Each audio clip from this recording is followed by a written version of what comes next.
other currencies. Under most of our measurements, the dollar is overvalued. Now, that doesn't mean it has to come down. It does mean there's risk should fundamentals get in the way. As the Fed kept raising rates earlier this year, the dollar, having weakened late last year, got stronger again. Our guess is from here to the end of the year, next 6 months or so, the dollar will have some more weakness. All right, very good. Bob, let's finish with the possibility of a recession. What do you think, just based on everything you know today about the possibility of that soft landing the Fed has been hoping for versus really slipping into that recession? So the consensus, let's start there, is continuing to push a recession out in time or totally eliminated from the equation. Call me stubborn, I'm still of the view that all those lead indicators that we keep talking about, the yield curve, the leading economic indicators, etc., they're all suggesting that the economy at best is going to have some weakness and at worst will experience a mild recession. So I still think it's there, but we said all along, as you recall, Rob, commencing sometime between Labor Day and the end of the year. So if that's accurate, we'll still see weakness, but we got a little time to go here. Very good. Bob, always appreciate your insights, my friend. My pleasure. Folks, you can learn more about Bob Doll and Crossmark Global Investments at crossmarkglobal.com. By the way, while you're there, sign up for his weekly investment commentary called Doll's Deliberation and check out on the products tab the mutual funds he manages. We always appreciate Bob's insights. All right, let's round out the program today. Headed back to the phone. Scott, let's try your call again and see if we can get you on the line. Are you there? Hi, yes, I am. Very good. Thank you so much for your patience today. I'm delighted to help you. What's on your mind? Same to you. So I'm in a little bit of a pickle. Got some debt and currently work 2 jobs. And I just feel like with the recession and one of my jobs is selling vehicles and it's not the market that it was. And the other job is pretty set. I'm trying to move up, but it's not going forward, and just wanted to know what my next best steps are to kind of get out of that hole. Yeah, well, this is, challenging, and I realize living within your means is easier said than done, especially when expenses are all up and income is down, and, that's really the only 2 things you've got there. We got to try to cut expenses or increase income or both, and, neither of those are simple.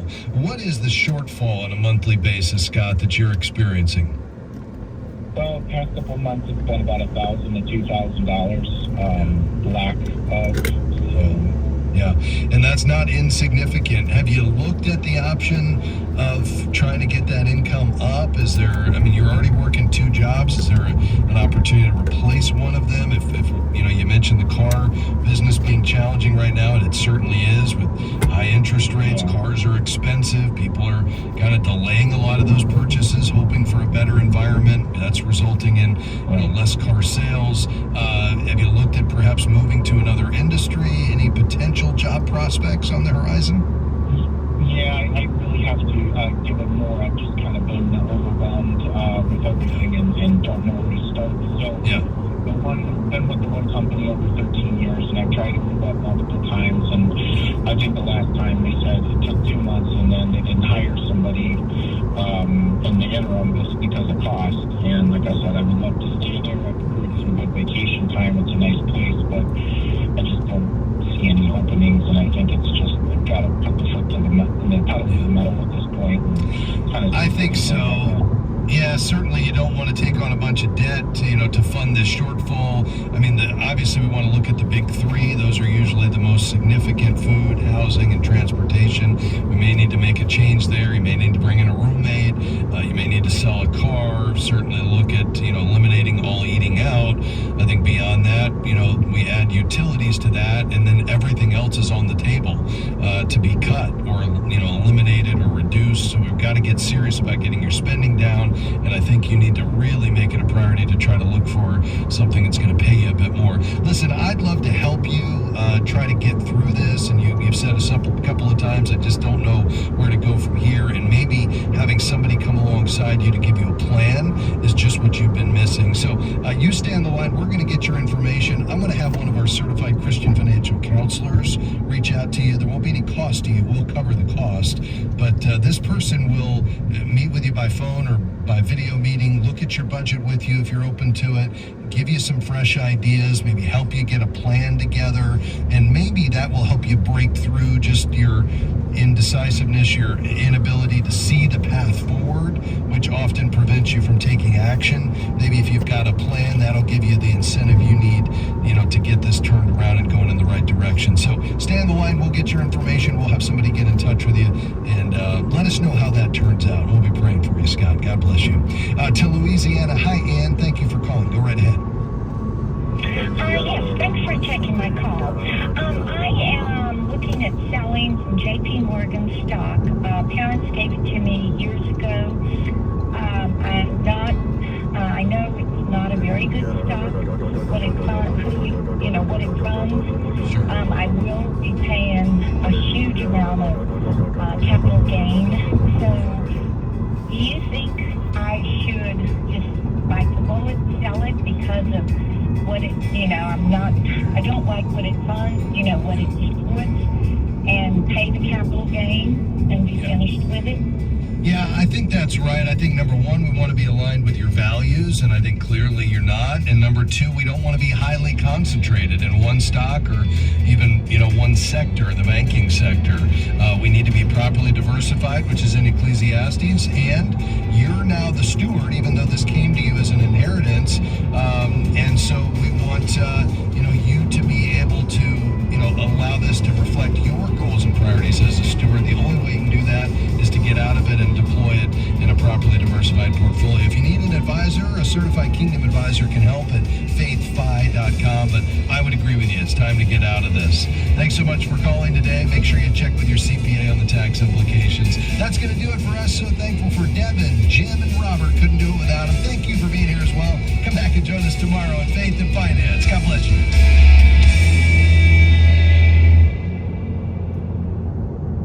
The views and opinions expressed in this broadcast may not necessarily reflect those of the American Family Association or American Family Radio. 90.5 KTXG Greenville, Dallas. State employee, you have the opportunity to support the American Family Association through the combined federal campaign by designating a monthly payroll deduction using 12037. You help AFA continue to fight for your family. So when you complete your CFC form, remember, AFA's number is 12037. And thank you for your help. This is American Family Radio, a listener-supported ministry of the American Family Association.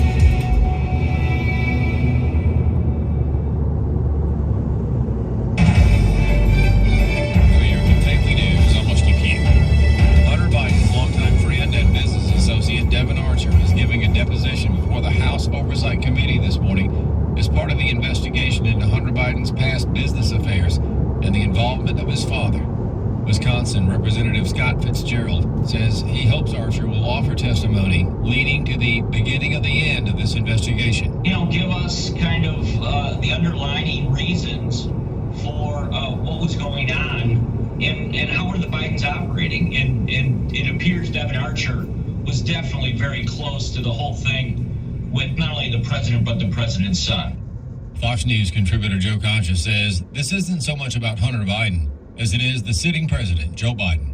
And the big question is, did he profit from his son's profoundly shady business dealings, marinated in influence peddling of the family name overseas in places like China and Ukraine and multiple other countries? Because if that is the case, you are looking at the biggest political story involving a U.S. president of our lifetime. The question is, will other media outlets give this testimony the weight and serious consideration that it deserves? And I think we know the answer, and it's a word that starts with N and ends with O. Fox News legal analyst Greg Jarrett says the DOJ knows that Devin Archer has the ability to blow the lid off Joe Biden's phony claims of innocence. So you're seeing obstruction and a cover-up by U.S. attorneys, Department of Justice, FBI. What they're really doing is trying to protect Joe Biden. His son is running this multi-billion-dollar foreign influence peddling schemes, but Dad was the key player. Joe Biden held the power. He's the one who had the ability to wield his influence. The Kentucky Senator Rand Paul has announced an official criminal referral to the Department of Justice with regard to Dr. Anthony Fauci, claiming a newly released email sent by Fauci in February of 2020 contradicts his testimony in 2021 during a congressional hearing. It's essentially lying to Congress, which is a felony, and you can serve up to 5 years. There were people from the Trump administration that have already been prosecuted under this. I think Roger Stone may have been prosecuted under that. But the thing is that nobody's lifted a finger about this, and it's really more important than just his culpability or his lying. He made a judgment error. His judgment error was no problem to combine viruses to create very dangerous viruses in a totalitarian regime. Won't be any problem. It was a terrible judgment mistake. A conservative activist is joining the chorus of concerned citizens who believe Homeland Security Alejandro Mayorkas must go. Chad Groening reports. Once again, the DHS Secretary appeared before the House Judiciary Committee. And once again, he frustrated Republicans when he demonstrated that he knows virtually nothing about his job and the crisis on the border. Gary Bowers, chairman of the Campaign for Working with Families. During an appearance on American Family Radio, he expressed his frustration. This guy goes before Congress. He can't answer any questions. He doesn't know what's been done with the terrorists that we have apprehended at the border. How does he not know the answer to that? It was a simple question. What did you do with the several hundred terrorists that we were able to capture entering our country? Well, I'll have to get back to you on that. I'm not sure what we did with them. What? I mean, this is insanity. Bauer says it's clear that he needs to be removed. Look, I'm slow to anger, but it's almost impossible now for me to watch him testify. He has a perpetual smirk on his face. He's presiding over a disaster for the United States.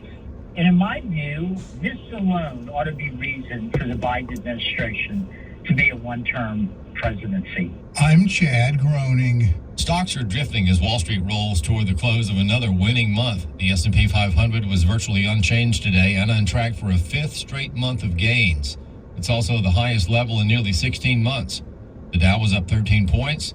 The Nasdaq was 0.1% lower. American Family News is online at afn.net and download the AFN mobile app. I'm Rusty Keith. Can we trust the Bible? He says we saw this, and that sets the Bible apart from almost everything else in the ancient world and its religious pantheon of gods and goddesses. The God Who Speaks, the important documentary from the American Family Association, is now available to watch for free on AFA's brand new streaming platform. Go to thegodwhospeaks.org to watch this award-winning film today. thegodwhospeaks.org. Welcome to Today's Issues, offering a Christian response to the issues of the day.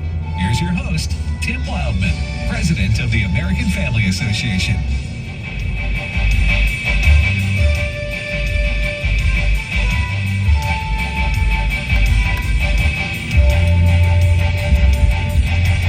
Good morning, everybody, and welcome to Today's Issues on the American Family Radio Network. Today's Issues, the name of this show, this program, on this Monday, July the 31st, 2023, the last day, obviously, of July. Good morning, Ed Patagliano. Good morning, Tim Wellman. Chris Woodward. Good morning. Hard to believe. You know, we're done with 7 months of the year. I know. We're going to go through one of the hot months as far as down here in the South. Our flagship station is in Tupelo, Mississippi. We do have 181 radio stations elsewhere around the country, but August is tough in this part of the country. But after that, we're home free. The weather cools off. We'll get snow by November. July, I mean? Oh wait, okay, that's right. That's not this. No, you're thinking Wisconsin, my friend. Fall is our greatest 10 days of weather. Actually, there's been a heat wave across America. Yes. It's been hot in New England too for the last, but it's about to get back to normal starting basically today and tomorrow, at least where we live here in the South. 93 tomorrow, 92 Wednesday, 93. I have not complained about the weather. We've had some pretty hot days because my sister lives in the Dallas area. Yeah. My daughter-in-law has family in the Dallas area, and it's been brutal.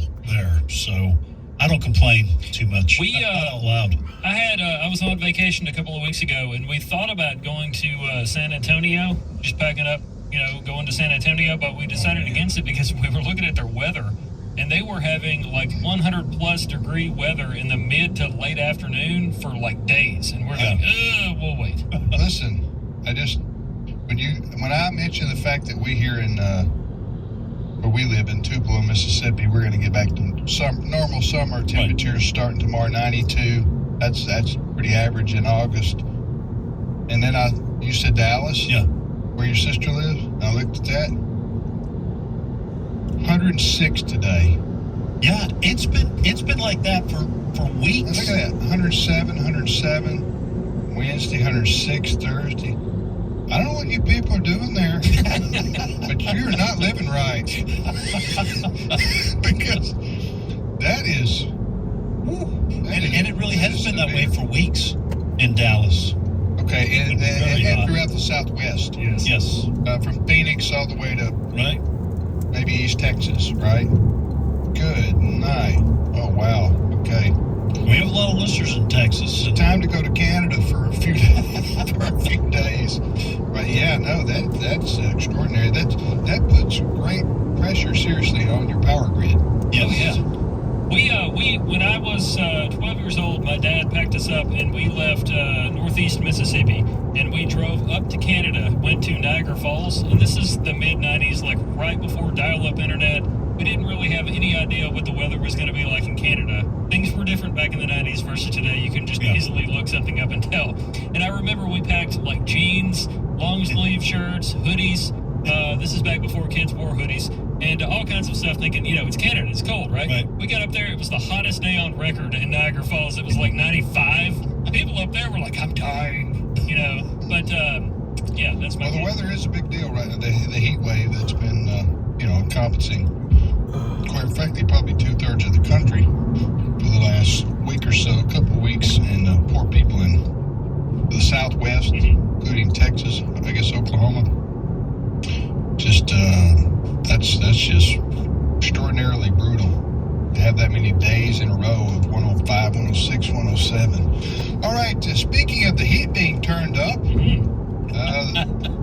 Biden family is experiencing some heat right now, right? The heat is on. The President of the United States, Joe Biden, and his son, Hunter Biden, who were never in business with and never even talked about it. All right, so there is that's ridiculous that their story has changed. Their explanation, the White House, for months and months and months, the White House has been saying, and Joe Biden has said, my son and I never talked about business. Now we've never been in business together. It wouldn't be government if we weren't skeptical and or calling it ridiculous, but I digress.